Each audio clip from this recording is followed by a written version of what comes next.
L23 Hindi अध्याय 221 लगातार भारी बमबारी _3। जैसे ही लू पिनपिन ने बोलना समाप्त किया, नीचे बैठे सभी पत्रकारों ने अपने हाथ ऊपर कर लिए। लू पिनपिन ने बड़ी आंखों वाली एक महिला की ओर इशारा किया और बड़ी आंखों वाली वह खूबसूरत महिला खड़ी होकर बोली, आदरणीय मेजबान, नमस्कार। मैं जियांगू दिल्ली से हुआंग लू हूँ। मेरा प्रश्न यह है, मैंने सुना है कि महाप्रबंधक लू पिनपिन का पहले अपहरण हो चुका है। क्या ये सच है? यान फेई ने जवाब दिया, पत्रकार मित्र, हमारे महाप्रबंधक लू पिनपिन ने अभी कहा है कि वह यही खड़ी है, उनका अपहरण नहीं हुआ था। आपने जो सुना है वह बिना किसी आधार के बस एक अफवाह है। हुआंग लू नाम के पत्रकार ने कहा, लेकिन मैंने ड्रीम टेक्नोलॉजी के कई कर्मचारियों का पहले भी इंटरव्यू लिया है और उन सभी ने कसम खाकर कहा था कि जनरल मैनेजर लू पिनपिन का अपहरण कर लिया गया था और कंपनी में अफरा तफरी मची हुई थी। आप इसे कैसे समझाएंगे? अगर आपको मेरी बात पर यकीन नहीं है तो मेरे पास उनके इंटरव्यू के वीडियो फुटेज मौजूद हैं। लू पिनपिन ने विषय संभाला और कहा, मुझे पता है कि आपने जिन कर्मचारियों का साक्षात्कार लिया है वे कंपनी द्वारा निकाले जाने से नाराज हैं, इसलिए उन्होंने कंपनी से बदला लेने के लिए जानबूझकर अफवाहें फैलाईं। कृपया हम अपने साक्षात्कार तर्कसंगत रूप से करें, सच्चाई की तलाश करें और अफवाहें न फैलाएं और न ही उन पर विश्वास करें। लू पिनपिन को मन ही मन कुछ गुस्सा आया। उसकी कंपनी के कर्मचारियों में गोपनीयता की कोई भावना नहीं थी। वे बिना सोचे समझे महत्वपूर्ण जानकारी उजागर कर देते थे जिससे कंपनी को नुकसान पहुंच सकता था, बिना यह समझे कि इससे कितना बड़ा नुकसान और परेशानी हो सकती है। इसलिए वह इसके बाद एक विस्तृत जांच करवाएगी और जिन कर्मचारियों ने इंटरव्यू स्वीकार किया और झूठ फैलाया, उन्हें नौकरी से निकाल दिया जाएगा। इस मामले में लू पिनपिन झूठ नहीं बोल रही थी। हुआंग लू शुरू में हालात को और मुश्किल बनाना चाहती थी, लेकिन यान फेई और लू पिनपिन ने उन्हें रोक दिया, जिससे वह कुछ नाराज होकर बैठ गईं। नीचे बैठे पत्रकारों ने फिर से हाथ उठाए और सवाल पूछने का मौका ढूंढने लगे। लू पिनपिन ने एक चौकोर चेहरे वाले पुरुष पत्रकार की ओर इशारा किया। पुरुष पत्रकार ने खड़े होकर कहा, आदरणीय मेजबान, नमस्कार। मैं यान फुगुओ हूँ, मिंग दिल्ली का एक पत्रकार। चेयरमैन यान फेई से मेरा एक सवाल है। श्री यान फेई ने अभी बताया कि आपने शंघाई स्थित अपनी फूड प्रोसेसिंग फैक्ट्री को बंद करके सुजो शहर के जिनशान विकास क्षेत्र में स्थानांतरित कर दिया है। आपने फैक्ट्री क्यों स्थानांतरित की? क्या शंघाई के नेताओं को आपकी फैक्ट्री के स्थानांतरण के बारे में पता है? यान फेई ने उत्तर दिया, पत्रकार मित्र, आपके प्रश्न के लिए धन्यवाद। मैंने कहा था कि हमने खाद्य प्रसंस्करण कारखाने को सुजो शहर के अंतर्गत जिनशान विकास क्षेत्र में स्थानांतरित कर दिया है। जहां तक शंघाई में कारखाने को बंद करने का सवाल है, तो इसका कारण यह है कि अधिग्रहण के समय हमारे साथ धोखा हुआ था। उस खाद्य कारखाने के पूर्व मालिक ने स्थानीय बस्ती से अवैध तरीकों से जमीन के अधिकार प्राप्त कर लिए थे। सच्चाई का पता चलने के बाद हमने सक्रिय रूप से उस खाद्य कारखाने को बंद कर दिया और जमीन स्थानीय बस्ती को वापस कर दी। इस तरह हम समय रहते अपनी गलती सुधार सकते थे और बस्ती के हितों की रक्षा कर सकते थे। जहां तक शंघाई नगरपालिका सरकार को इस बारे में पता है या नहीं, इसका सवाल है। मुझे लगता है कि खाद्य उत्पादन कारखाने का स्थानांतरण एक आंतरिक कॉर्पोरेट मामला है। कंपनी को निर्णय लेने की स्वायत्ता है और इसमें प्रशासनिक हस्तक्षेप आवश्यक नहीं है। यान फेई को साफ तौर पर इस बात की शिकायत थी कि शंघाई नगर निगम सरकार ने ऐसे नाजुक समय में उनका साथ नहीं दिया। अगर आप मेरा साथ नहीं दे रहे हैं और कह रहे हैं कि सरकार को कॉर्पोरेट कामकाज में दखल नहीं देना चाहिए, तो मुझे फूड प्रोसेसिंग फैक्ट्री स्थानांतरित करने में कोई दिक्कत नहीं होनी चाहिए। आपको मेरे उद्यम के कामकाज में दखल देने के लिए प्रशासनिक शक्ति का इस्तेमाल भी नहीं करना चाहिए। यान फेई अंदर ही अंदर गुस्से में थे और उन्होंने इस प्रेस कॉन्फ्रेंस के जरिए अपनी नाराजगी जाहिर की। नीचे के पत्रकार आश्चर्य से हौंफ उठे। केवल वेट लॉस कुकीज का घरेलू बाजार ही सालाना कम से कम 70 बिलियन RMB उत्पन्न करता है, और यदि आप अंतर्राष्ट्रीय बाजार को शामिल करते हैं तो यह आंकड़ा 5 गुना से भी अधिक बढ़ सकता है। इसका मतलब है कि केवल वेट लॉस कुकीज से ड्रीम टेक्नोलॉजी का वार्षिक उत्पादन मूल्य 350 से 400 बिलियन RMB के बीच है। उस रहस्यमय नए उत्पाद का उल्लेख नहीं करना चाहिए जिसकी घोषणा यान फेई ने की थी, जिसकी बाजार क्षमता कुकीज की तुलना में 5 गुना अधिक है। यदि आप इस नए उत्पाद को शामिल करते हैं तो ड्रीम टेक्नोलॉजी का वार्षिक उत्पादन मूल्य कम से कम 2 ट्रिलियन से 2.4 ट्रिलियन RMB के बीच होगा, जो शंघाई के अलावा चीन के अन्य शहरों द्वारा प्राप्त की गई सर्वोच्च GDP है। इतने बड़े कारखाने के अचानक चले जाने से शंघाई की जीडीपी पर काफी नकारात्मक प्रभाव पड़ेगा। कौन जानता है कि कितने लोग अपने प्रारंभिक निर्णय पर पछताएंगे। इस झटके के बाद एक पत्रकार का अगला सवाल आया। श्रीमान यान फेई, आपने अभी बताया कि आपकी कंपनी जल्द ही अद्भुत विशेषताओं वाला एक उत्पाद लॉन्च करने वाली है। मैं श्रीमान यान फेई से पूछना चाहता हूं कि यह उत्पाद वास्तव में क्या है। यान फेई ने कहा, यह उत्पाद अभी पूरी तरह से गोपनीय है और हम अभी इसका खुलासा नहीं कर सकते। लेकिन मैं आपको आश्वस्त कर सकता हूं कि यह वाकई अद्भुत और अनोखा है और बाजार में आने के बाद यह आपको निराश नहीं करेगा। हमारी कंपनी की वजन घटाने वाली कुकीज भी इसके सामने फीकी पड़ जाएंगी। यान फेई और लू पिनपिन ने पहले ही तय कर लिया था कि स्किन एंटीबॉडीज उत्पाद का प्रचार एक बिल्कुल नए मार्केटिंग मॉडल के जरिए किया जाएगा। वे पहले सबकी रुचि जगाएंगे, फिर धीरे धीरे उपभोक्ताओं के सामने उत्पाद का खुलासा करेंगे, उनका ध्यान आकर्षित करेंगे, फिर इसे पूरी तरह से लॉन्च करेंगे और तेजी से बाजार पर कब्जा कर लेंगे। इसलिए वे इसे अभी जाहिर नहीं करने वाले थे। दरअसल वहां मौजूद सभी पत्रकार जानना चाहते थे कि यह उत्पाद क्या है, लेकिन चूंकि यान फेई बताने को तैयार नहीं था, इसलिए वे लाचार थे। फिर भी उन्होंने ड्रीम टेक्नोलॉजी पर पूरा ध्यान देने का फैसला किया। अगर वे इस उत्पाद की सच्चाई सबसे पहले उजागर कर दें, तो शायद वे मीडिया में छा जाएं और पदोन्नति और वेतन वृद्धि के अपने सपने पूरे कर लें। पत्रकारों के सवाल जवाब जारी रहे और एक लंबे कद के पत्रकार ने खड़े होकर पूछा, श्रीमान यान फेई, आप ड्रीम टेक्नोलॉजी के लिए श्रीमान यांग लियू के साथ स्टॉक ट्रांसफर समझौते को रद्द करके अनुबंध पर हस्ताक्षर करने से पहले कल रात अचानक गायब हो गए। क्या आप हमें इसकी खास वजह बता सकते हैं? यान फेई ने हाथ फैलाकर कहा, क्योंकि मैं अपनी कंपनी के लिए यांग लियू के प्रस्ताव से संतुष्ट नहीं था, इसलिए मैं हस्ताक्षर समारोह से बाहर चला गया। इसकी वजह साफ है ना? लंबे पत्रकार ने जोर देकर पूछा, श्री यान फेई, क्या आप हमें बता सकते हैं कि यांग लियू ने आपकी कंपनी के लिए कितनी राशि की पेशकश की है? यान फेई मुस्कुराए और बोली, वेट लॉस कुकीज से हमारी कंपनी को हो रहे जबरदस्त मुनाफे और हमारे द्वारा लॉन्च किए जा रहे अद्भुत उत्पाद को देखते हुए आपको क्या लगता है कि यांग लियू की ओर से हमारी कंपनी के लिए कौन सा प्रस्ताव उपयुक्त होगा? इसलिए मुझे लगता है कि आपका सवाल यांग लियू से होना चाहिए, मुझसे नहीं। समाचार सम्मेलन में आगे कहा गया कि ड्रीम टेक्नोलॉजी मुख्यालय में ये बैठक आयोजित की गई थी। लू पिनपिन द्वारा नियुक्त एक पत्रकार ने खड़े होकर पूछा, श्रीमान यान फेई, ऐसा कहा जा रहा है कि आपने शंघाई के सभी बैंकों को नाराज कर दिया है और परिणामस्वरूप उनमें से कोई भी आपकी ड्रीम टेक्नोलॉजी को ऋण देने को तैयार नहीं है, जिससे इसके विकास में समस्याएं आ रही हैं। आप इस स्थिति को कैसे देखते हैं? यान फेई ने अपनी ठुड्डी सहलाते हुए जवाब दिया, मैं यह नहीं कहूंगा कि मैंने शंघाई के बैंकों को नाराज किया है। बस हमारे विचारों में कुछ अंतर है। मेरा समर्थन न करने का उनका फैसला उनके व्यावसायिक कारणों पर आधारित है, जिसे मैं व्यक्तिगत रूप से समझता हूं। इसलिए उन्हें और परेशानी न हो, इसके लिए मैं शंघाई बैंक के साथ सहयोग समाप्त करने और ड्रीम टेक्नोलॉजी की बैंकिंग सेवाओं को सुज़ो शहर में स्थानांतरित करने की योजना बना रहा हूं। अब से कंपनी के सभी भुगतान सुज़ो शहर के बैंकों के माध्यम से संसाधित किए जाएंगे। जहां तक बैंकों द्वारा ऋण देने से इनकार करने के कारण ड्रीम टेक्नोलॉजी के विकास में आने वाली समस्याओं का सवाल है, मैं सभी से इंतजार करने और देखने का अनुरोध करता हूं। ये स्पष्ट था कि यान फेई पतझड़ के बाद अपना हिसाब चुकता कर रहा था, क्योंकि बैंक उसके मुश्किल दौर में उसका साथ देने को तैयार नहीं थे। अब जब वह अपने पैरों पर खड़ा हो रहा था, तो वह इन बैंकों से नाता तोड़ने को तैयार था। इतने बड़े ग्राहक के जाने से कम अरबों डॉलर का नकद प्रवाह खत्म हो जाता, जिसके साथ खगोलीय लाभ भी जुड़े होते। शंघाई के बैंकों के प्रमुखों को काफी समय तक तकलीफ होती। नीचे बैठे पत्रकार फिर से उत्तेजित हो गए। यह एक बड़ी खबर थी।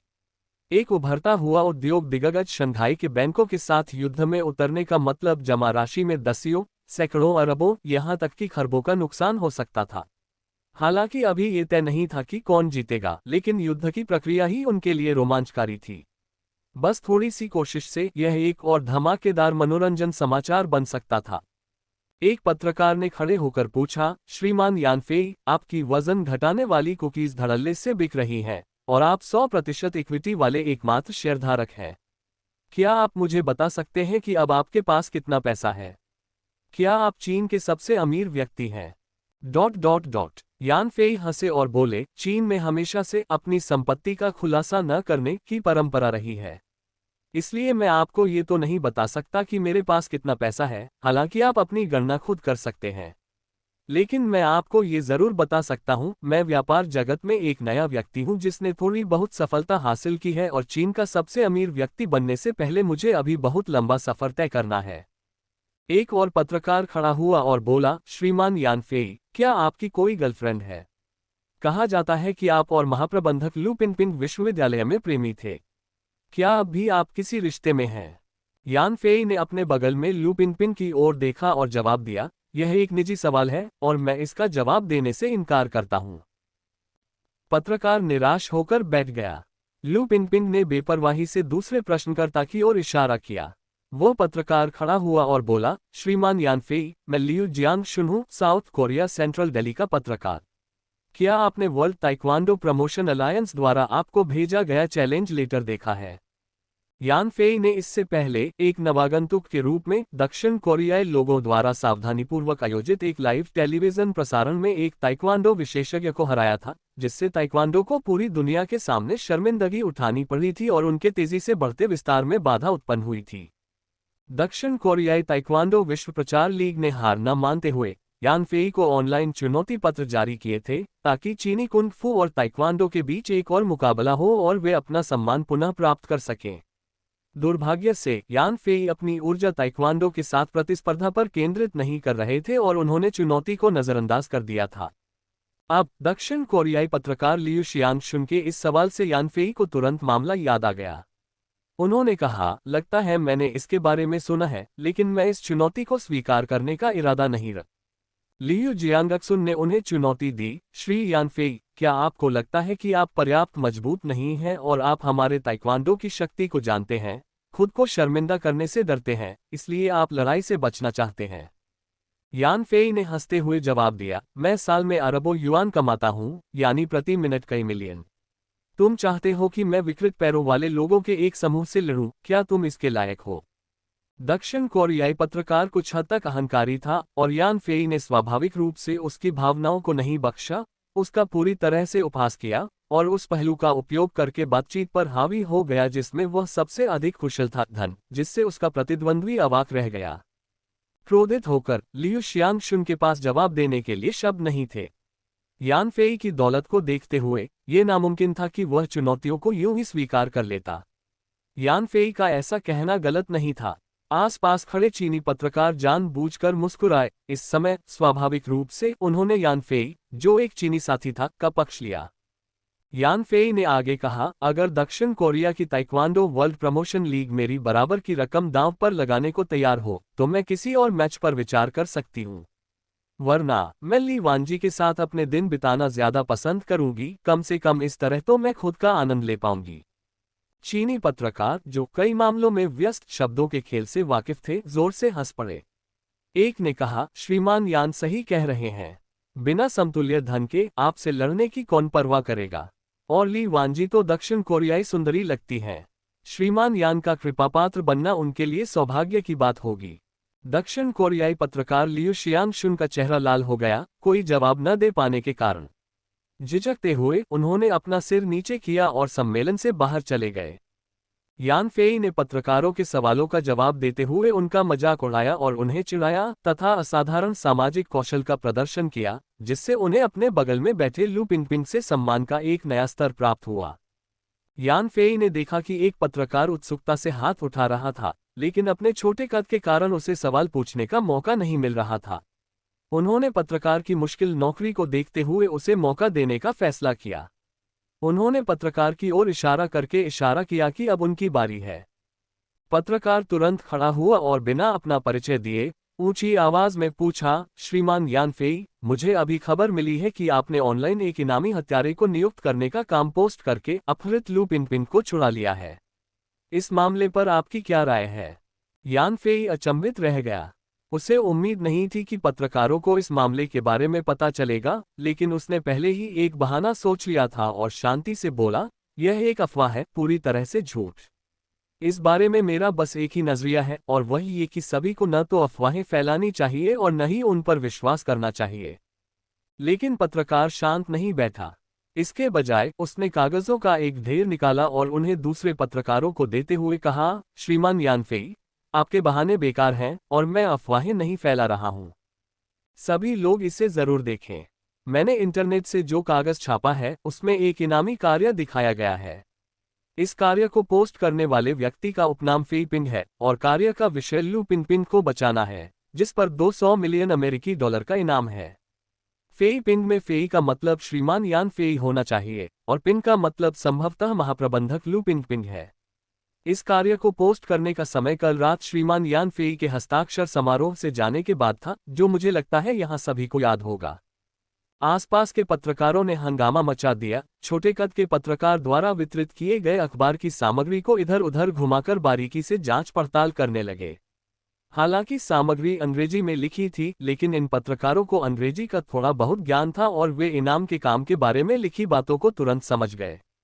दरअसल इनाम के काम में लू पिनपिन को बचाने का इनाम 200 मिलियन अमेरिकी डॉलर बताया गया था और प्रकाशन का समय वास्तव में यानफेई के कल रात कार्यक्रम स्थल से जाने के कुछ ही समय बाद का था।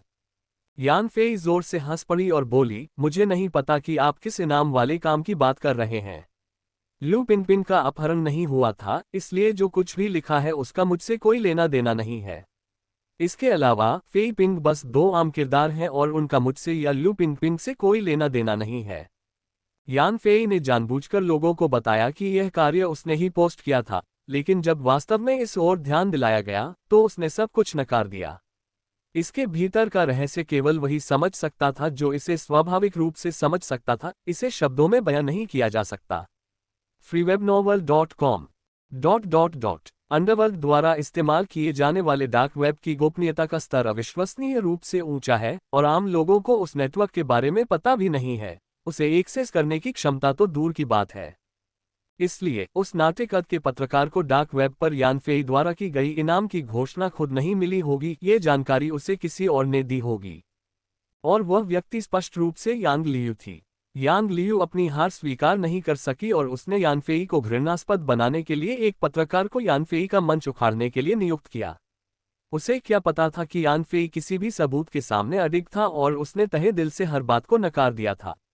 उसने इस पत्रकार का आभार भी व्यक्त किया जिसने उसकी मूर्खतापूर्ण हरकतों को सभी मौजूद पत्रकारों तक पहुंचाया। यानफेई का खंडन सुनकर कार्यक्रम स्थल पर मौजूद पत्रकार उलझन में पड़ गए। उन्हें समझ नहीं आ रहा था कि कौन सच बोल रहा है। तभी उस छोटे कद के पत्रकार ने कागजों का एक और पुलिंदा निकाला और यानफेई के सामने लहराते हुए कहा, श्रीमान यानफेई, ये आपकी कंपनी के खाते के नवीनतम लेन देन रिकॉर्ड हैं। सभी लोग इन्हें देख सकते हैं।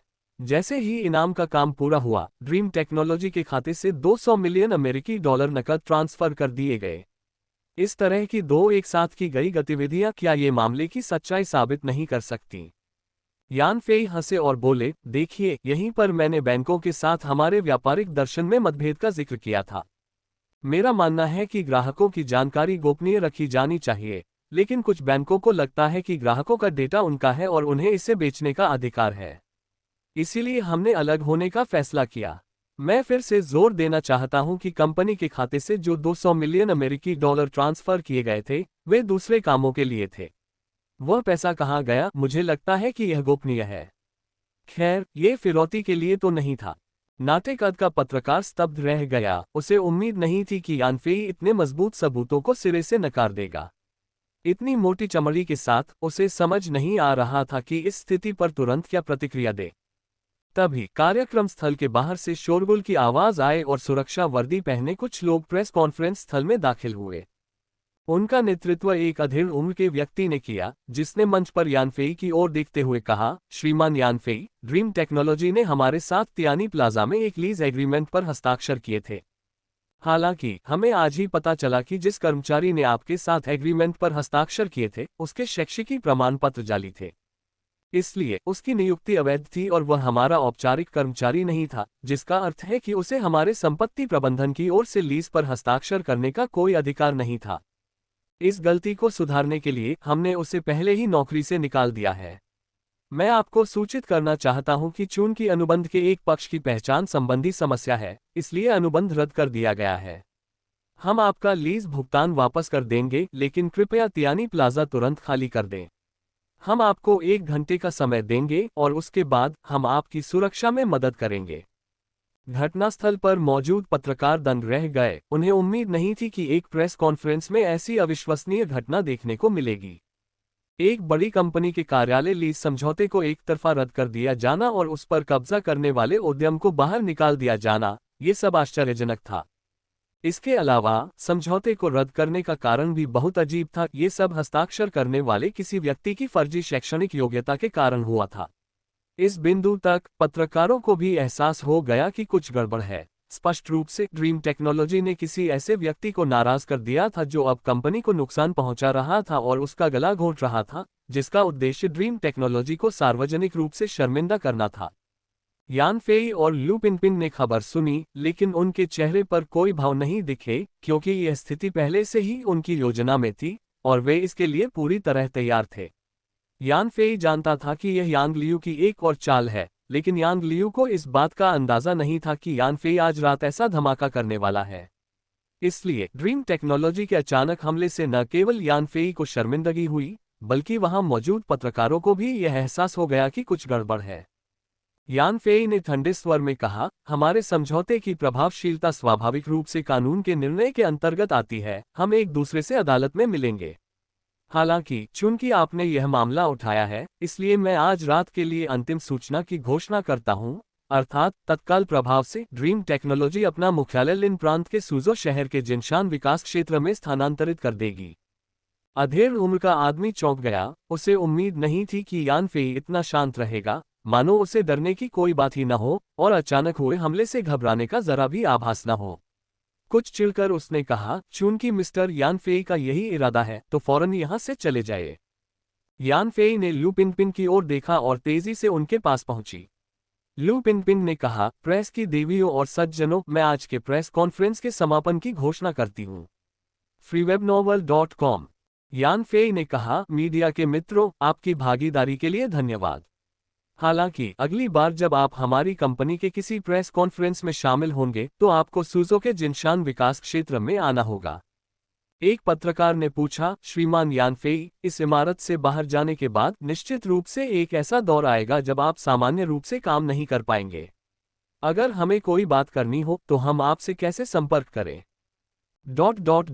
लू पिनपिन मुस्कुराए और बोले, किसने कहा कि हम कुछ समय के लिए बिना ऑफिस के रहेंगे? हमने आज दोपहर ही अपना मुख्यालय जिनशान विकास क्षेत्र में स्थानांतरित कर दिया है और कल से हम सामान्य रूप से काम शुरू कर देंगे।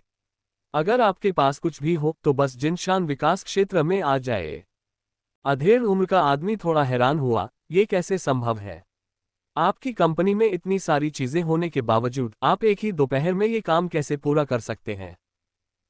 यान फेई हंसते हुए बोली, हमें लगा कि इस इमारत में फेंग शुई का बुरा असर है, जो यहाँ रहने वाले किसी भी व्यक्ति के लिए दुर्भाग्य लाता है, इसलिए हमने ऑफिस का सामान यहीं छोड़ने का फैसला किया और सिर्फ सबसे जरूरी डेटा ही अपने साथ ले गए।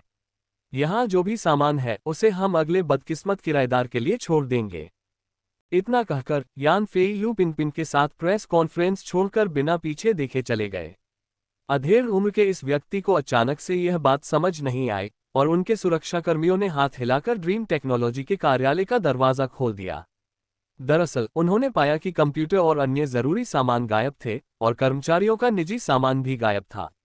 ऐसा लग रहा था कि ड्रीम टेक्नोलॉजी ने तियानी प्लाजा को छोड़कर जिनशान विकास क्षेत्र में स्थानांतरित होने की तैयारी बहुत पहले ही कर ली थी। पत्रकारों की मौजूदगी में यान फेई ने लापरवाही से यह अफवाह फैला दी कि इस इमारत में फेंग शुई खराब है और ये दुर्भाग्य लाती है। जैसा कि बदकिस्मत किराएदार यान फेई ने बताया था, न केवल कोई और कंपनी यहां रहने को तैयार नहीं थी, बल्कि पिछले किराएदार भी वहां से जाने लगे। लेकिन ये कहानी फिर कभी यहां विस्तार से नहीं बताई जाएगी। ड्रीम टेक्नोलॉजी की सुरक्षा व्यवस्था के बीच यान फेई और लू पिनपिन इमारत से बाहर निकले और प्रवेश द्वार पर ही एक अधेड़ उम्र का आदमी, जो सिलवाया हुआ सूट पहने था, खड़ा था। जब इस आदमी ने यान फेई को देखा तो वह उनके पास आया और बोला, अध्यक्ष यान फेई, हमारे बॉस आपसे मिलना चाहते हैं। यान फेई और लू पिनपिन दोनों ने उस मध्यम आयु वर्ग के व्यक्ति को पहचान लिया। वह शंघाई नगर सरकार का उच्च पदस्थ सचिव था और जिस बॉस का उसने उल्लेख किया वह शंघाई नगर सरकार का शीर्ष नेता था।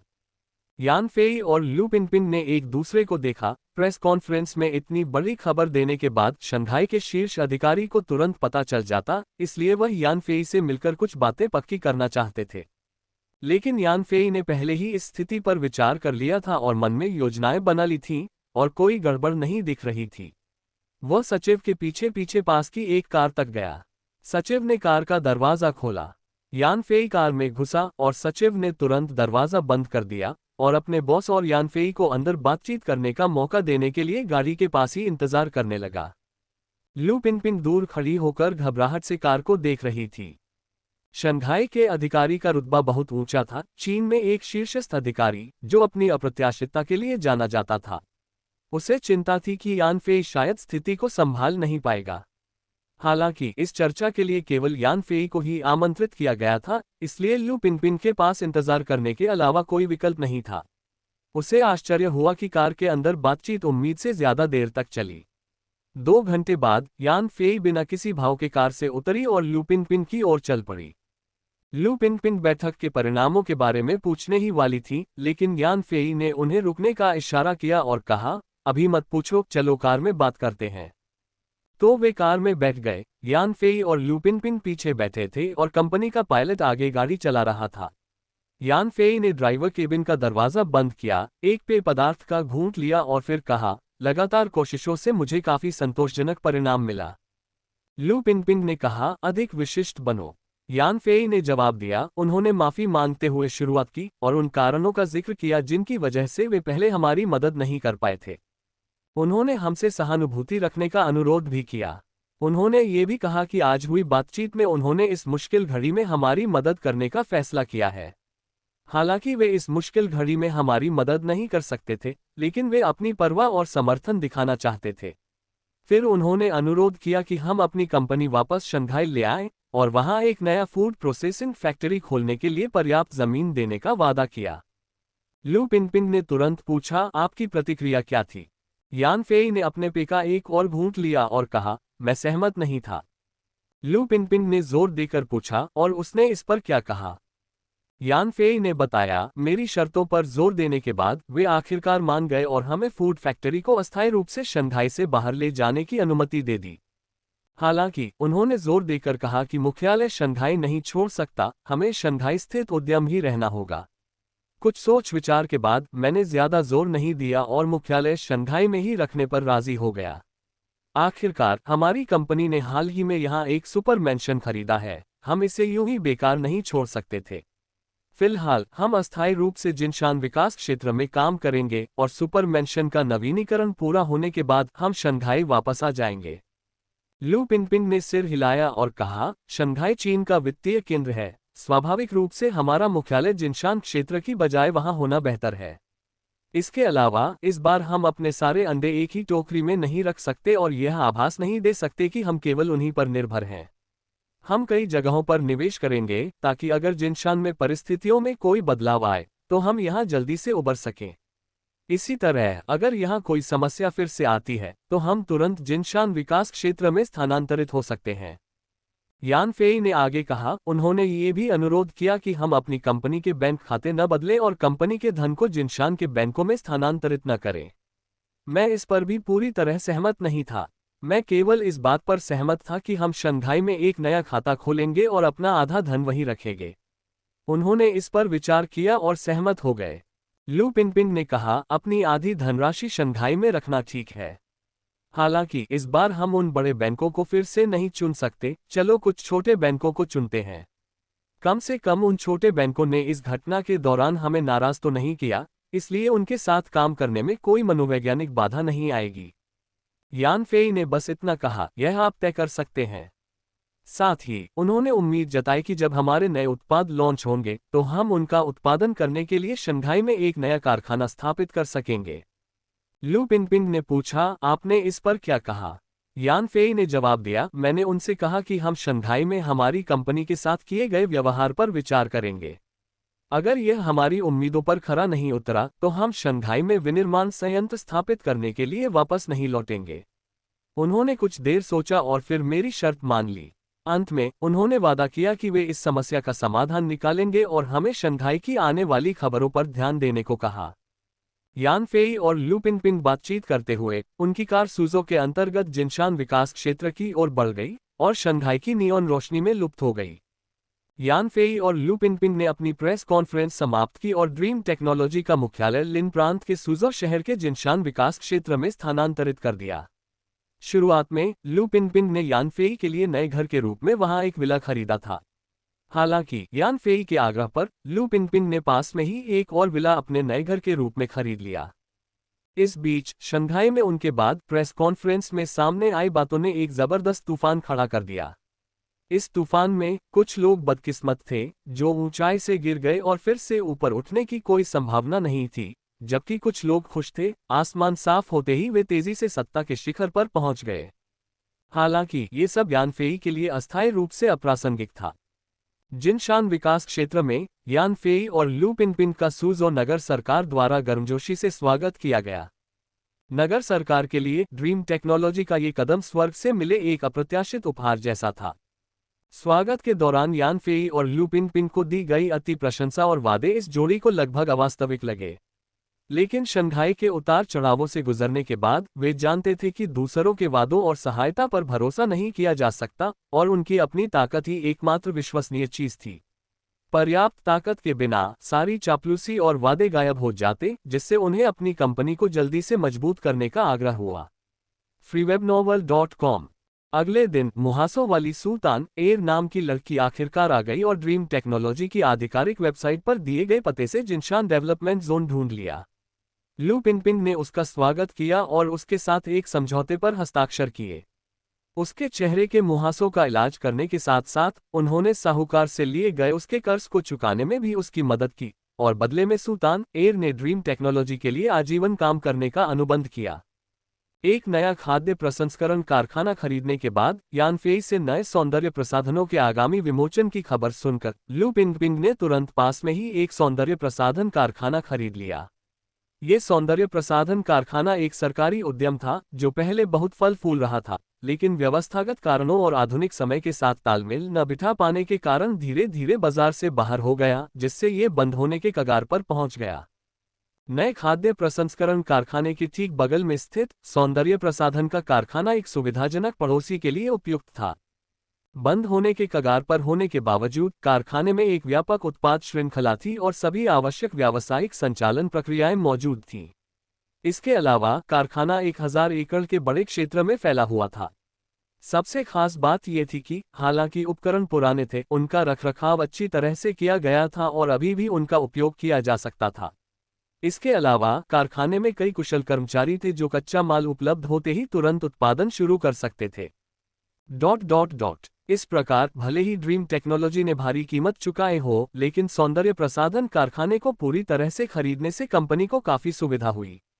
कर्मचारियों का पुनर्गठन पहले ही पूरा हो चुका था और यान फेई द्वारा उत्पादन लाइनों में कुछ बदलाव करने के तुरंत बाद योग्य उत्पादों का उत्पादन शुरू हो सका।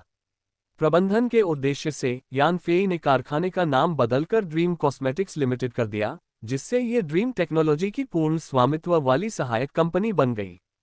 अपनी खुद की सौंदर्य प्रसाधन उत्पादन फैक्ट्री होने के कारण यान फेई को त्वचा एंटीबॉडी युक्त दवाओं के उत्पादन पर प्रयोग शुरू करने के लिए एकांत कमरा मिला।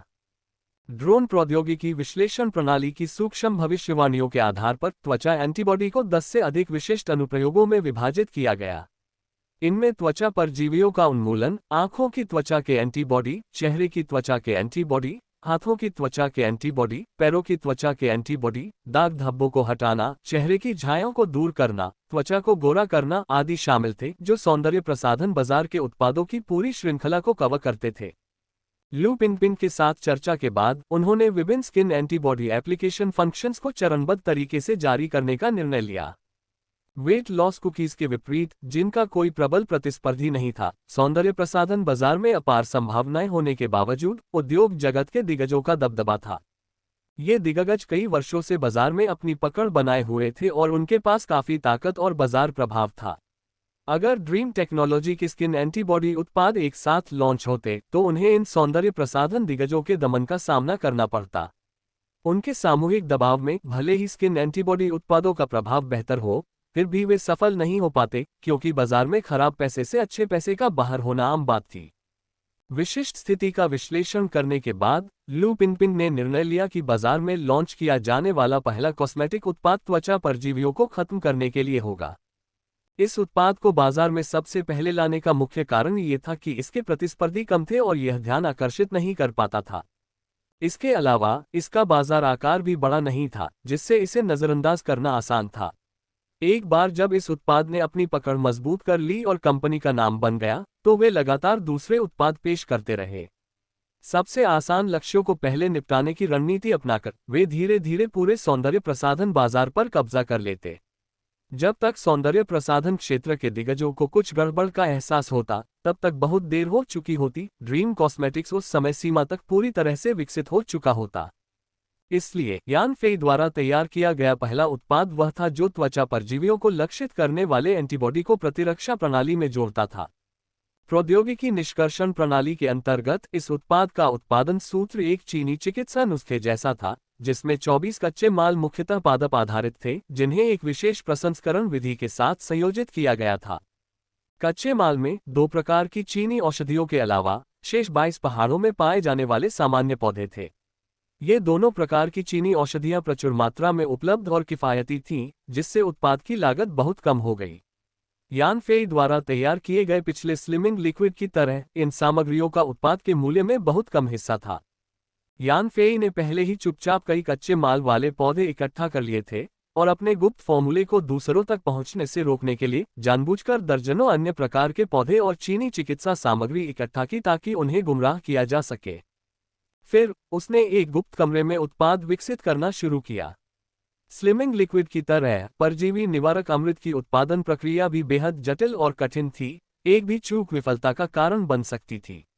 इसलिए स्लिमिंग लिक्विड बनाने के अनुभव और सहायक मस्तिष्क से निरंतर सहायता और सुधार के बावजूद उसे सफलतापूर्वक एक बैच तैयार करने और 50 मिलीलीटर कांस्य रंग का तरल प्राप्त करने में पूरे दिन रात और 10 से ज्यादा असफलताएं झेलनी पड़ी। यान फेई ने गणना की और पाया कि सफलतापूर्वक परिष्कृत किए गए कांस्य रंग के 50 मिलीलीटर द्रव को एक बार तनुकृत करने पर 300 लोगों पर इस्तेमाल किया जा सकता है और एंटीबॉडी विकसित की जा सकती है। अगर ऐसा 1 लीटर द्रव होता तो 6000 लोगों को परोसा जा सकता था। इसलिए हालांकि इस उत्पाद को बनाने में ऊर्जा की खपत ज्यादा थी, फिर भी पूरी तरह सुसज्जित सुविधा, यान फेई की अविभाजित एकाग्रता और लगातार बेहतर होती निर्माण प्रक्रिया के साथ वह एक दिन में 500 लीटर उत्पादन कर सकते थे, यानी उनका दैनिक उत्पादन 30 लाख लोगों के लिए पर्याप्त था। कम से कम उत्पादन क्षमता के लिहाज से उत्पाद के पैमाने को बढ़ाने में कोई समस्या नहीं थी। वजन घटाने वाली कुकीज के अनुभव के आधार पर तकनीकी विश्लेषण प्रणाली ने सिमुलेशन के दौरान इसे कुछ कॉस्मेटिक कच्चे माल के साथ विशेष रूप से एकीकृत किया। इस प्रकार ये सफलतापूर्वक तैयार किया गया तनु अमृत कॉस्मेटिक कच्चे माल के साथ मिश्रित होने पर एक अविश्वसनीय अद्भुत प्रभाव उत्पन्न करता है। हालांकि केवल सौंदर्य प्रसाधनों के घटकों का विश्लेषण करने से मिलाए गए तनु अमृत की उपस्थिति का पता नहीं चलता। अगर कोई सौंदर्य प्रसाधनों की सामग्री चुराकर उनके अनुसार उत्पादन करता, तो वह त्वचा के लिए हानिकारक पदार्थ बनाता, जो न केवल परजीवियों को हटाता, बल्कि त्वचा में कुछ नकारात्मक जलन भी पैदा करता। इस विशेष व्यवस्था के साथ यान फेई को अपने फॉर्मूले के चोरी होने का डर नहीं था और न ही उससे नकल की चिंता थी, क्योंकि उसका उत्पाद वास्तव में अनूठा था।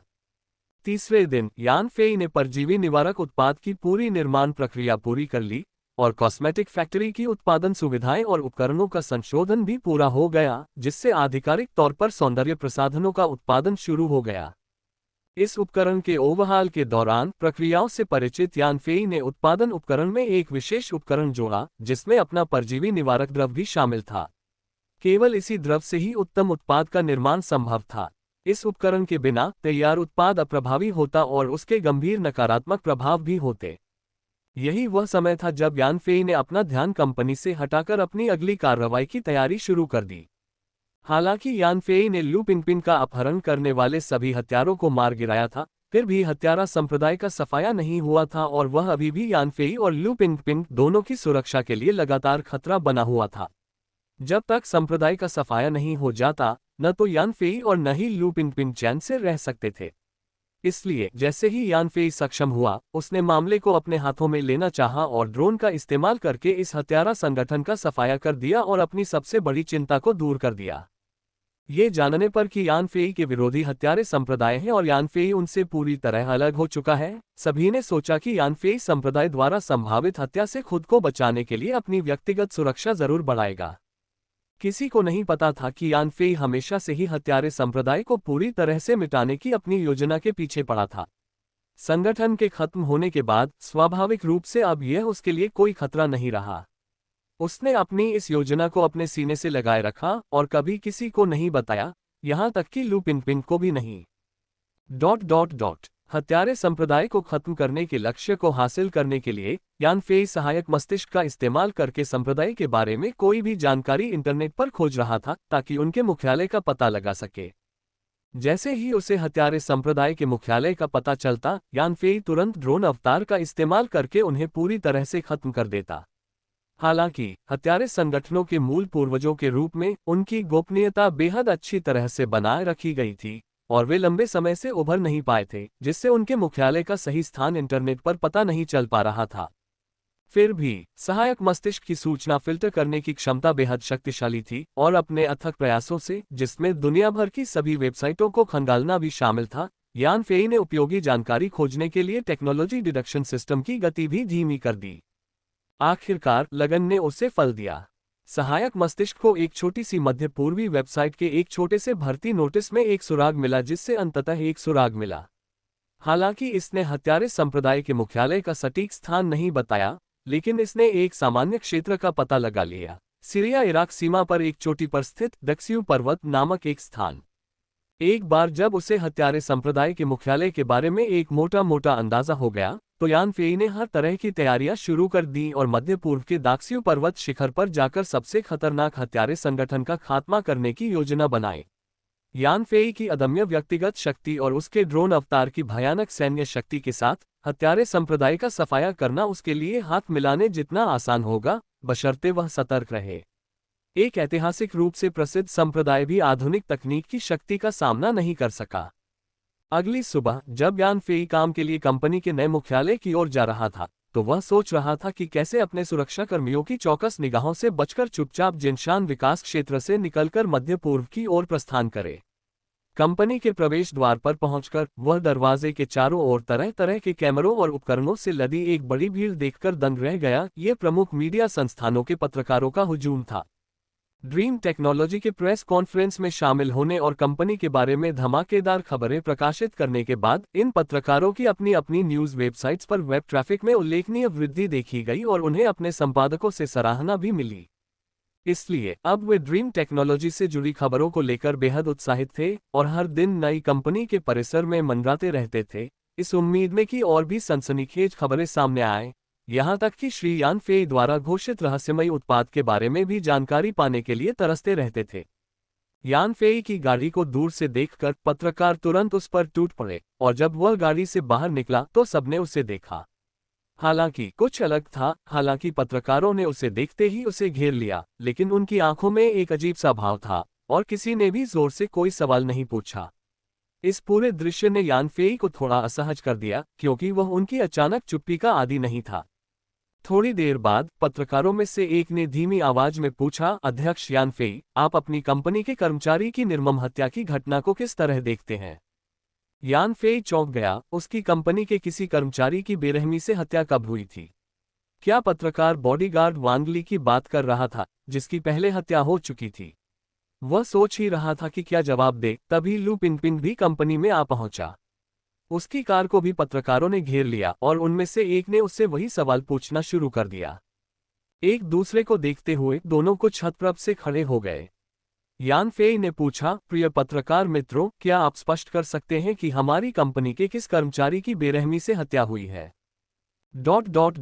जिस पत्रकार ने सवाल पूछा था उसने जवाब दिया, श्रीमान यान फेई, 30 मिनट पहले मध्य पूर्वी टेलीविजन स्टेशन ने एक वीडियो प्रसारित किया था।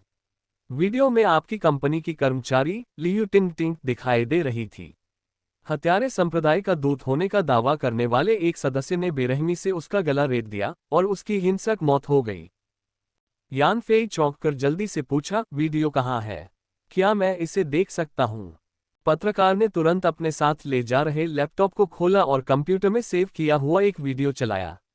वीडियो में एक टेलीविजन स्टेशन का न्यूज़कास्टर था, जिसने संक्षेप में स्थिति की व्याख्या करते हुए बताया कि उसे एक पैकेज मिला था जिसमें एक वीडियो टेप था, जिसे वह पहले ही देख चुका था। हालांकि उसे टेप कुछ भयावह लगा, फिर भी उसने प्रेस की आज़ादी के सम्मान में उसे सार्वजनिक करने का फैसला किया। ये परिचय देने के बाद न्यूज़कास्टर ने टेलीविजन पर टेप चलाना शुरू कर दिया। freewebnovel.com। वीडियो की शुरुआत एक खाली सफेद कमरे से होती है, जहां एक महिला, जो चोटों से लथपथ थी, जमीन पर घुटनों के बल बैठी थी और उसकी आंखों पर काले कपड़े की पट्टी बंधी थी। उसके पीछे की दीवार पर एक संप्रदाय का झंडा था। हाल ही में हत्यारे संप्रदाय के इतिहास पर शोध कर रही यानफेई ने तुरंत पहचान लिया कि यह झंडा हत्यारे संप्रदाय का है। बंदी महिला को देखते ही लू पिनपिन ने, हालांकि महिला का चेहरा काले कपड़े से ढका हुआ था, उसे तुरंत पहचान लिया। उसने अविश्वास से मुंह ढकते हुए आह कहा और कहा, वह महिला मेरी सेक्रेटरी लियू टिंगटिंग है। मैंने उसे एजेंट के काम निपटाने के लिए यूरोप भेजा था। उसका अपहरण कैसे हो सकता है? यानफेई के दिल में बेचैनी की भावना और गहरी हो गई, और तभी उसने एक हटे कट्टे भारी भरकम आदमी को पर्दे के पीछे से फ्रेम में आते देखा। उस आदमी की दाढ़ी बड़ी थी, चेहरे पर जख्म थे और उसका भावशून्य व्यवहार काफी बेचैन करने वाला था। अचानक लू पिनपिन ने यानफेई का हाथ पकड़ लिया और दाढ़ी वाले आदमी की ओर इशारा किया। यानफेई के मन में विचार कौंध गए और उसे तुरंत उस दाढ़ी वाले आदमी की याद आ गई जिसका जिक्र लू पिनपिन ने उसके अपहरण के दौरान किया था। उसने सोचा था कि उस दाढ़ी वाले आदमी को पनडुब्बी पर लगे ड्रोन ने मार डाला होगा, लेकिन वह यहाँ टेलीविजन टेप में दिखाई दे रहा था। फिर दाढ़ी वाले आदमी ने कैमरे की तरफ अंग्रेजी में कहा, सभी को नमस्कार। मैं अब्दुल्ला अजीज हूँ, महान हत्यारे संप्रदाय का सबसे वफादार दूत। मुझे इस वीडियो में नहीं दिखना था, लेकिन आज मैं बहुत गुस्से में हूँ क्योंकि किसी ने महान हत्यारे संप्रदाय को नाराज कर दिया है और मुझे खुद को दिखाने पर मजबूर कर दिया है। थोड़ी देर रुकने के बाद दाढ़ी वाले व्यक्ति ने आगे कहा, यानफेई और लू पिनपिन पूर्व से आए दो सबसे चालाक चीनी लोग। चूंकि तुमने हमारे स्वामी की इच्छा के विरुद्ध जाकर हमें भारी नुकसान पहुंचाया और हमारे 10 बेहतरीन योद्धाओं को खोया, इसलिए तुमने महान हत्यारे संप्रदाय को क्रोधित कर दिया है। तुमने पहाड़ों के आदरणीय वृद्ध पुरुष हुओ शान को भी क्रोधित कर दिया है, और इसके लिए तुम्हें हमारे हाथों एक दुखद अंत सहना होगा। मेरे पीछे जो महिला है वह यूरोप में आपकी कंपनी की कर्मचारी है और आपकी कंपनी में एक महत्वपूर्ण पद पर है। जहां आपने चीन में हमारे योद्धाओं को मार डाला, वहीं हमने इस महिला को यूरोप में पकड़ लिया है और उसके सभी साथियों को हमने मार डाला है। अगर वह हमारे काम न आती तो उसे बहुत पहले ही मार दिया गया होता। यानफेई ने अपनी मुट्ठी कसकर भींच ली, उसके नाखून अनजाने में उसकी हथेली में चुभ गए, उसकी निगाहें वीडियो पर टिकी रहीं। वीडियो में दाढ़ी वाला आदमी आगे कहता है, वह अब हमारे हाथों में है और उसने कल्पना से भी ज्यादा क्रूर यातनाएं झेली हैं। अब हम उसे मार डालेंगे, एक बलिदान के रूप में तुम पर युद्ध की घोषणा करने के लिए। तुम दोनों विध्वंसक के साथ हमारे हत्यारे संप्रदाय के हाथों मारे जाओगे। हमारा नियम है, जो हमारी आज्ञा मानेंगे वे सुरक्षित रहेंगे, जो हमारी अवज्ञा करेंगे वे बिना लाश के रह जाएंगे। दाढ़ी वाले आदमी की बात खत्म होने के बाद उसने अपने पीछे खड़ी महिला की आंखों पर से काला कपड़ा हटा दिया, जिससे पता चला कि वह ड्रीम टेक्नोलॉजी की लियू टिंगटिंग ही थी। लियू टिंगटिंग, जिसे एक खूबसूरत महिला माना जा सकता था, अब बिल्कुल जर्जर दिख रही थी। दाढ़ी वाले आदमी को देखते ही वह डर के मारे कांप उठी और दया की भीख मांगने लगी। लेकिन जब उसने अपना मुंह खोला तो खून की धार बह निकली और वह पूरी आवाज भी नहीं निकाल सकी, क्योंकि उसकी जीभ पहले ही काट दी गई थी। उसकी आंखों में याचना का भाव बेअसर था। फिर दाढ़ी वाले आदमी ने पीछे से एक तेज खंजर लिया और लियू टिंगटिंग की आंखों के सामने लहराया। फिर उसने एक हाथ से उसके लंबे बाल पकड़कर उसका सिर संभाला और दूसरे हाथ में खंजर लेकर उसकी गर्दन पर तान दिया। लियू टिंगटिंग डर के मारे बेकाबू होकर कांप रही थी, दाढ़ी वाले आदमी की पकड़ से छूटने में असमर्थ। दाढ़ी वाले आदमी ने अपने हाथ में खंजर घुमाया और एक ही झटके में लियू टिंगटिंग की श्वासनली चीर दी, जिससे खून तेजी से बहने लगा। लियू टिंगटिंग के चेहरे पर तेज दर्द साफ झलक रहा था और वह बेतहाशा संघर्ष कर रही थी, लेकिन सब बेकार था। दाढ़ी वाले आदमी ने खंजर से और जोर लगाया, जिससे लियू टिंगटिंग की गर्दन का घाव और गहरा हो गया, और आखिरकार उसने बेरहमी से उसका सिर उसकी गर्दन से अलग कर दिया। दाढ़ी वाले आदमी ने लियू टिंगटिंग का खून से लथपथ सिर अपने हाथ में पकड़ा और उसे निगरानी कैमरे की ओर बढ़ाया। उसका चेहरा अभी भी दहशत से भरा हुआ था, मानो उसे यकीन ही नहीं हो रहा था कि वह इस तरह मर जाएगी। पृष्ठभूमि में उसका सिरविहीन शरीर बिना किसी सहारे के जमीन पर गिर पड़ा। लियू टिंगटिंग का सिर पकड़े हुए दाढ़ी वाले आदमी ने क्रूर स्वर में कहा, यान फेई, लू पिंगपिंग, विध्वंसक, हम तुम्हारे पीछे आ रहे हैं। तुम्हारा हश्र भी इस औरत जैसा ही होगा, इस दुनिया में तुम्हें कोई नहीं बचा सकता। फिर रिकॉर्डिंग अचानक बंद हो गई और वापस टेलीविजन स्टेशन के स्टूडियो में लौट गई। लू पिंगपिंग रोते हुए अचानक झुक गया और उल्टी करने लगा, जबकि यान फेई पीला पड़ गया था और कांप रहा था। उसने पहले कभी इतना गुस्सा महसूस नहीं किया था, उसने पहले कभी इस दाढ़ी वाले आदमी को मारने की इतनी इच्छा नहीं की थी। नहीं, सिर्फ इस दाढ़ी वाले आदमी का ही नहीं, बल्कि उसके पीछे के पूरे हत्यारे संप्रदाय का भी नाश जरूरी था। वे इस दुनिया में रहने के लायक नहीं थे। चूंकि वे इतिहास के पन्नों में पहले ही गायब हो चुके थे, तो उन्हें हमेशा के लिए गायब होने दो। वहां मौजूद पत्रकार पहले ही वीडियो देख चुके थे। अपने चीनी हमवतन को मवेशियों की तरह कत्ल होते देख उनकी भावनाएं दब गई थीं, इसलिए उन्होंने यान फेई और लू पिंगपिंग से तुरंत सवाल नहीं पूछे थे। लेकिन अब यान फेई और लू पिंगपिंग की प्रतिक्रियाएं देखकर, उनकी सहानुभूति के बावजूद उनकी पेशेवर प्रवृत्ति ने उन्हें ये पूछने के लिए प्रेरित किया, श्रीमान यान फेई, इस घटना पर आपकी क्या राय है? और आपके और हत्यारे संप्रदाय के बीच असल में क्या टकराव है? क्या आप हमें इसके बारे में विस्तार से बता सकते हैं? यान फेई ने सवाल पूछने वाले पत्रकार को तीखी नजरों से देखा, जिससे वह असहज हो गया। पत्रकार ने धीरे से कहा, मिस्टर यान, अगर आप जवाब नहीं देना चाहते तो ऐसा मानिए जैसे मैंने पूछा ही नहीं। यान फेई का चेहरा बिना कुछ कहे भयावह रूप से गंभीर हो गया। लू पिंगपिंग ने चिंतित होकर पूछा, फेई, तुम्हें क्या हुआ है? अचानक यान फेई का चेहरा कागज की तरह सफेद हो गया और उसने मुंह में ताजा खून थूक दिया, फिर बेहोश होकर पीछे की ओर गिर पड़ा। लू पिंगपिंग घबराकर उसके पास दौड़ी और चिल्लाई, फेई, तुम्हें क्या हुआ है? मुझे डराओ मत, उठो। यान फेई अचानक बेहोश हो गया, जिससे पास में व्यवस्था बनाए रख रहे कंपनी के सुरक्षाकर्मी हैरान रह गए। उन्होंने तुरंत उसके चारों ओर घेरा बना लिया, उसे पत्रकारों से अलग कर दिया, हवा का प्रवाह सुनिश्चित किया, ये सुनिश्चित किया कि यान फेई आसानी से सांस ले सके, और फिर उन्होंने यान फेई को पास की एक कार में उठा लिया। लू पिंगपिंग, जो हमेशा शांत और संयमित रहती थी, कुछ घबराई हुई लग रही थी। वह बेहोश यान फेई की देखभाल करते हुए कार में बैठी और कार जिनशान विकास क्षेत्र के अस्पताल की ओर बढ़ गई। कार को जाते हुए देखकर मौके पर मौजूद पत्रकार खामोश हो गए। केबी सदस्यों ने एक चीनी व्यक्ति की बेरहमी से हत्या कर दी थी, और पीड़िता एक प्यारी, जवान लड़की थी, जिसका उनके दिल पर गहरा असर था। पहले के विपरीत, उन्हें इस एक्सक्लूसिव खबर को फैलाने की कोई इच्छा नहीं थी, न ही वे यान फेई के खून थूकने और जमीन पर गिरने की फुटेज फैलाना चाहते थे। उस समय हर कोई चीनी था, ठंड और गहरी पीड़ा महसूस कर रहा था। कार के अंदर परेशान लू पिंगपिंग ने कंपनी सुरक्षा को ड्राइवर के केबिन में भेजा, फिर कार के बाकी हिस्सों से जोड़ने वाले छोटे दरवाजे को बंद कर दिया, जिससे यान फेई के बेहोश रूप को दूसरों की नजरों से बचा लिया गया। यान फेई के पास होने पर लू पिंगपिंग बेचैन हो उठी। एक महिला होने के नाते, चाहे वह कितनी भी मजबूत क्यों न दिखती हो, उसने अवचेतन रूप से ऐसी चौंकाने वाली और दिल दहला देने वाली घटना का सामना करने के लिए सहारा मांगा। हालांकि उसने कभी इस बारे में बात नहीं की, उसने हमेशा यान फेई को अपनी शक्ति का स्तंभ माना था। जब तक यान फेई उसके साथ थी और मुस्कुरा सकती थी, उसे किसी भी मुश्किल का सामना करने का आत्मविश्वास था। लेकिन अब एक अभूतपूर्व समस्या का सामना करते हुए यान फेई के बेहोश होने पर वह पूरी तरह से असहाय महसूस कर रही थी। यान फेई की भलाई के लिए उसकी चिंता केबी सदस्यों की क्रूर धमकियों का सामना करने की जरूरत से टकरा रही थी, जिससे वह खुद को शक्तिहीन महसूस कर रही थी। तभी जब लू पिंगपिंग चिंतित थी, उसकी बाहों में लेटे हुए यान फेई ने अचानक अपनी आंखें खोली और धीरे धीरे उठकर बैठ गया। चौंककर लू पिंगपिंग ने कहा, फेई, उठो मत, तुम्हें लेट जाना चाहिए, तुमने तो बस खून थूका है।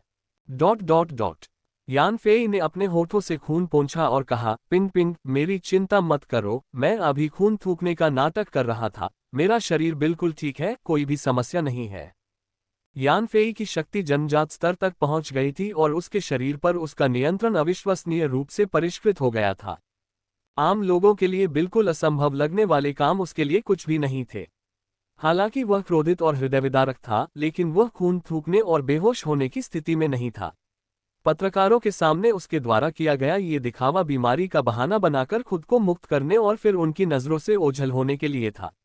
इस दौरान अपने ड्रोन अवतार के साथ वह हत्यारे संप्रदाय को हमेशा के लिए मिटाने के लिए मध्य पूर्व की ओर प्रस्थान करने वाला था। यान फेई पहले की तरह दृढ़, लेकिन अब उतना भोला नहीं रहा। सदमे और गुस्से के बीच इस बदले की साजिश को अंजाम देने में कामयाब रहा। कहने की जरूरत नहीं कि इतना कुछ सहने के बाद वह अविश्वसनीय रूप से परिपक्व हो गया था। अगर यान फेई पहले हत्यारे संप्रदाय या उसके नेतृत्व को मिटाने में हिचकिचा रहे थे, तो लियू टिंगटिंग की घटना ने इस अतिवादी केबी संगठन को पूरी तरह से खत्म करने के उनके संकल्प को और मजबूत कर दिया था। लियू टिंगटिंग, जिन्होंने कंपनी में कड़ी मेहनत की थी और बहुत योगदान दिया था और यान फेई को उचित सम्मान भी दिया था, उनका भविष्य उज्जवल था। फिर भी अप्रत्याशित रूप से उन्हें हत्यारे संप्रदाय के केबी सदस्यों ने पकड़ लिया, यातनाएं दी और अंततः उनका सिर बेरहमी से काट दिया गया। यान फेई ने लियू टिंगटिंग के मरते हुए विद्रोही भाव को देखकर वहीं कसम खा ली कि हत्यारे संप्रदाय का पूरी तरह और निर्दयता से सफाया कर दिया जाना चाहिए। इसलिए यान फेई ने अपने अंगों से छेड़छाड़ करके अपना रंग गोरा कर लिया, फिर बड़ी मुश्किल से मुंह में ताज़ा खून भरकर बेहोश होने का नाटक करते हुए उसे थूक दिया।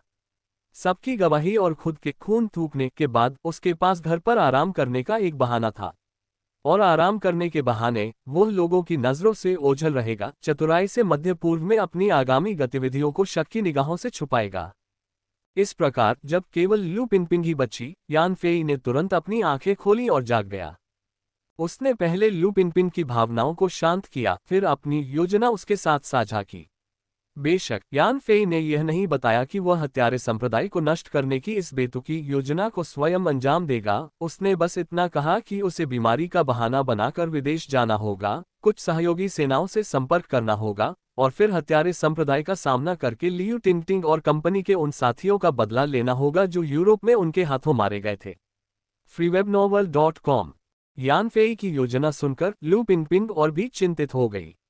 लियू टिंगटिंग का गला काटे जाने की क्रूरता देखकर वह यान फेई की सुरक्षा को लेकर और भी चिंतित हो गई।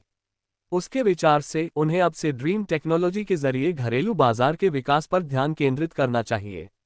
अंतर्राष्ट्रीय बाजार बहुत खतरनाक था। वैसे भी सिर्फ घरेलू बाजार के बल पर ड्रीम टेक्नोलॉजी अभी भी एक सुपर कंपनी बन सकती है जो बहुत प्रभाव डाल सकती है।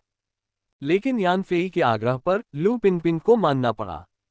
हालांकि वह यान फेई की सुरक्षा को लेकर चिंतित थी, लेकिन वह जानती थी कि पुरुषों के अपने सिद्धांत होते हैं और कुछ चीजें जोखिम के बावजूद करनी ही पड़ती हैं। यान फेई का मन बदलने में असमर्थ, वह बस कार को अस्पताल की ओर नहीं बल्कि यान फेई के विला की ओर मोड़ने का निर्देश दे सकी। जैसे ही कार जिनशान विकास क्षेत्र में यान फेई के नए खरीदे गए विला में दाखिल हुई, बाहर से इंजनों की गड़गड़ाहट गूंज उठी और कई विशाल सैन्य वाहन आ रहे थे। वाहन यान फेई के विला के बाहर चीखते हुए रुके और दृढ़ चेहरे वाले सैनिकों की एक पंक्ति नीचे कूद पड़ी। उनमें से 100 से ज्यादा पूरी तरह से हथियारों से लैस थे और उनके पास भारी मात्रा में भारी हथियार भी थे। वे जल्दी से इकट्ठा हुए, फिर काम शुरू किया और विला के चारों ओर सुरक्षा व्यवस्था शुरू कर दी और किसी भी संदिग्ध व्यक्ति को आने से रोकने के लिए कटीले तार लगा दिए। यान फेई और लू पिनपिन कुछ असमंजस से देख रहे थे, लेकिन चूंकि यान फेई अब कोमा में होने का नाटक कर रहा था, इसलिए स्वाभाविक रूप से वह जाकर पूछ नहीं सकता था। जैसे ही लू पिनपिन स्थिति के बारे में पूछताछ करने ही वाले थे, चीन की विशेष ड्यूटी यूनिट के यू शियाओजो 2 सैन्य अधिकारियों के साथ विला में लू पिनपिन से मिलने आए, जिन्होंने अतिथि कक्ष में यू शियाओजो और सैन्य अधिकारियों का स्वागत किया।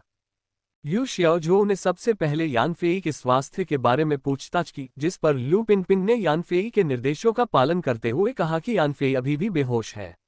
यू शियाओजो ने फिर लू पिनपिन से पूछा कि वह यान फेई को अस्पताल क्यों नहीं ले गई, तो लू पिनपिन ने बताया कि वे इस समय हत्यारे संप्रदाय से जान मरण के खतरे में हैं, इसलिए वे इलाज के लिए अस्पताल जाने की हिम्मत नहीं कर सकते और घर पर ही आराम कर सकते हैं। यू शियाओजो के आग्रह पर लू पिनपिन उसे केवल यान फेई की हालत देखने के लिए ही ले जा सके। अपनी अपार शक्ति के बल पर यान फेई अपने शरीर को पूरी तरह से नियंत्रित कर पा रहा था और बेहोशी की हालत में था। हालांकि यू शियाओजो एक विशेषज्ञ था और उसके साथ आए सैनिकों में से एक प्रसिद्ध सैन्य चिकित्सक था, फिर भी उन्हें यान फेई की बेहोशी का दिखावा नहीं लगा। उन्हें बस यह महसूस हुआ कि यान फेई की हालत काफी गंभीर लग रही थी। यान फेई की वर्तमान स्थिति की पुष्टि करने के बाद यू शियाओजो ने इस मामले पर राष्ट्र का रुख बताना शुरू किया।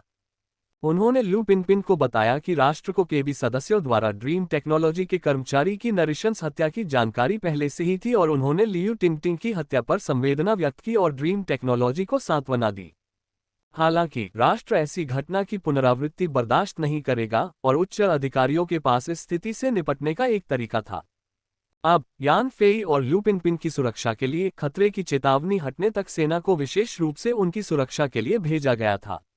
इस दौरान उन्हें उम्मीद थी कि यान फेई और लू पिनपिन सेना के रक्षा प्रयासों में सहयोग करेंगे और बाहर न जाने की कोशिश करेंगे। इसके अलावा रक्षात्मक संसाधनों को केंद्रित करने के लिए उन्होंने सुझाव दिया कि लू पिनपिन को भी यान फेई के विला में चले जाना चाहिए। अंत में यू शियाओजो ने अपने साथ आए 2 सैन्य अधिकारियों का परिचय देते हुए कहा कि वे यान फेई और लू पिनपिन की सुरक्षा सुनिश्चित करने के लिए जिम्मेदार सैन्य नेता हैं और लू पिनपिन किसी भी जरूरत पड़ने पर उनसे संपर्क कर सकती हैं। लू पिनपिन को देश की सूचना देने के बाद यू शियाओजो विला छोड़ने के लिए तैयार हो गई। कुछ चिंतित यू शियाओजो को देखकर लू पिनपिन खुद को रोक नहीं पाई और पूछा, यान फेई की रक्षा करने वाला चील कहाँ गया? यू शियाओजो ने जवाब दिया, वह एक विशेष मिशन पर गए हैं, लेकिन चिंता मत करो। भले ही वह यहाँ यान फेई की रक्षा नहीं कर सकते, लेकिन सेना की सुरक्षा में आप सबसे सुरक्षित जगह पर हैं।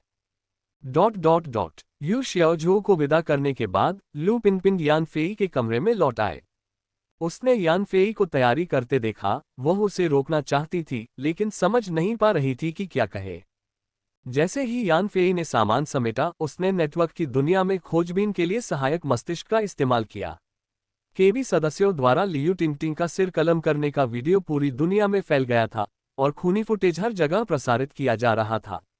सख्त प्रशासन वाले कुछ देशों में समाचार मीडिया पर प्रसारित होने से पहले ही खूनी दृश्यों को सेंसर कर दिया गया था। उदार प्रशासन वाले अन्य देशों में मूल वीडियो को सीधे समाचार मीडिया द्वारा प्रसारित किया गया था। हालांकि चीन के अंदर इस खूनी वीडियो को इंटरनेट पर पूरी तरह से प्रतिबंधित कर दिया गया था। न तो ऑनलाइन दिखाया गया और न ही इस मामले पर सार्वजनिक रूप से कोई चर्चा हुई। ऐसा लग रहा था कि देश ने वीडियो के घरेलू प्रसार को रोकने के लिए कदम उठाए थे। हालांकि संबंधित विभागों के दैनिक प्रेस कॉन्फ्रेंस में विदेशी पत्रकार अभी भी लियू टिंगटिंग के मामले के बारे में पूछताछ कर रहे थे।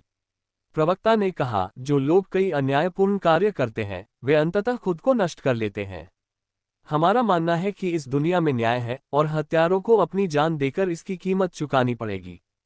घरेलू स्तर पर चूंकि इस घटना के बारे में बहुत कम लोगों को पता था, इसलिए कई लोग प्रवक्ता की टिप्पणी को समझ नहीं पाए। हालांकि उन विदेशी पत्रकारों के लिए प्रवक्ता के शब्दों का अर्थ स्पष्ट था। फिर भी उनकी कुछ शिकायतें थीं, क्योंकि चीन लगातार आक्रामक होता जा रहा था। फिर भी उसने ऐसे मामलों में व्यावहारिक कार्रवाई करने के बजाय डराने धमकाने का विकल्प चुना। हत्यारा संप्रदाय मुख्य रूप से मध्य पूर्व में सक्रिय था, जहां चीन का बहुत कम आधार था, जिसका मतलब था कि बदला लेने की बात तो दूर की बात थी। यान फेई घर पर इंतजार कर रहा था और जैसे जैसे विला के बाहर सैन्य उपस्थिति बढ़ती गई, हथियार और भी उन्नत होते गए, जिससे वह जगह सचमुच एक अभेद्य किले में बदल गई। सौभाग्य से सेना विला में आने वाले हर व्यक्ति की कड़ी निगरानी कर रही थी, लेकिन बाहर निकलने वालों से कोई पूछताछ नहीं कर रही थी। इसलिए जैसे ही शाम ढली, यान फेई ने जल्दी से अपना भेष बदला, अपना रूप बदला और विला के एक कर्मचारी का वेश धारण कर लिया। फिर लू पिनपिन की आड़ में वह विला से बाहर निकल गया। विला से बाहर निकलते ही यान फेई जल्दी से शंघाई वापस लौट आया और तट से होते हुए एक ड्रोन में सवार होकर दक्षिण की ओर समुद्री मार्ग से चला गया। इस बीच लू पिनपिन तुरंत यान फेई के विला में लौट आया और यान फेई की देखभाल करने का नाटक करने लगा। बाहर उनकी सुरक्षा कर रहे यू शियाओजो को भी अब भी यही लग रहा था कि यान फेई विला के अंदर आराम कर रहा है, इस बात से बेखबर कि यान फेई पहले ही घर छोड़कर मध्य पूर्व की ओर जा रहा था। समय बचाने के लिए यान फेई ने ड्रोन को सबसे सुरक्षित सबमरीन मोड में नहीं डाला, बल्कि कम ऊंचाई पर तेज गति से उड़ान भरकर समुद्र की सतह को छू लिया। ड्रोन ध्वनि की गति से 3 गुना तेज गति से समुद्र में दौड़ा, जिससे हवा का प्रवाह समुद्र की सतह पर एक विशाल सफेद जलरेखा बना रहा था। सौभाग्य से रात का समय था और अंतरिक्ष में उपग्रह अप्रभावी थे, जिससे स्पष्ट रूप से पहचाने न जा सकने वाली उड़ती हुई वस्तु के उड़ान संकेत का पता नहीं चल पाया। उड़ान के दौरान यान फेई ने नेटवर्क वर्ल्ड से जुड़ने के लिए सहायक मस्तिष्क का इस्तेमाल किया। उसने डार्क वेब एक्सेस किया और फेई पिंग अकाउंट में लॉग इन किया और एक और इनामी टास्क जारी किया, जो हमेशा की तरह सीधा और स्पष्ट था। हत्यारे संप्रदाय के हत्यारों द्वारा चीनी महिला लियू टिंगटिंग की बेरहमी से हत्या के बाद एक इनामी टास्क जारी किया गया था, जिसमें हत्यारे संप्रदाय को खत्म करने वाले को $500 मिलियन का इनाम देने की बात